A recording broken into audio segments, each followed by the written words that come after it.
Аз съм селяк, работам, знам какво се работи, какво се печали и тия ще имат пари и немат.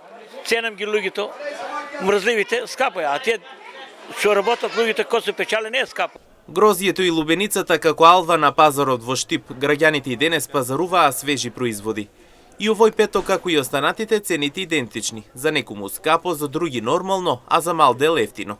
Анкетираните додаваат колку и да чинат производите мора да се купи и да се приготвува здрава и квалитетна храна.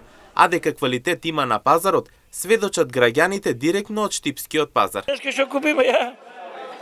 И сливи купиме, што беше? Модр, патлиџан, бостан и што беше тука? Да, тие купиме, бостан и оној. Цените? Молим? Цените скапили? Слушај, тие ще имат пари, не е скапо, тие ще немат пари, мръзливите ще лежат, скапо е. Не е лесно, но това е 40 степена на сенка. А на отворено простор 45 степена температура, за да работиш, не е лесно. Това е по-ефтино, взема си гроза.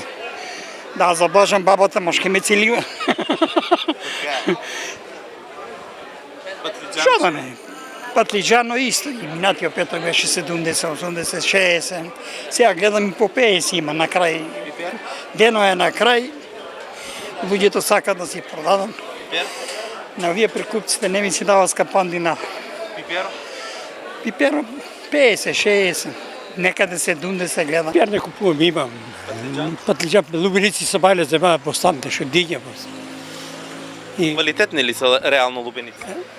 Па тука, ако се од Чополијата, квалитетни са, иначе овие струмишките не са. Дека побарувачка има, согласни производителите. Велат особено овој петок Штипи ни купуваат домати од зеленчук и лубеници од овошје.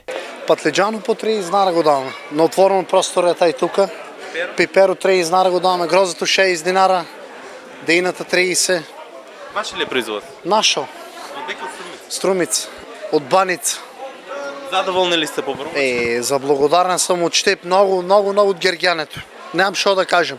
За евартския пипери чекаме со душа, со здраве и така натаму. Брат, не се знам, може ке 80 до 100 динара. Причини? Причини нема пипер, нема седач кој да саде. Сите се нагоре веќе по странство. Лубениците 15 кило, патлиџани 50. 6. И благиот и лутиот е таа цена. Сливата 6. Има ли побарувачка? Помалку оде нешто. Добро е. Инаку овој петок се продаваа и праските, свежите класие, како и свежите чаеви кои се нудеа речиси на секоја тезга. Штипјани овој петок ги наполнија торбите за да ја поминат здраво престојната седмица.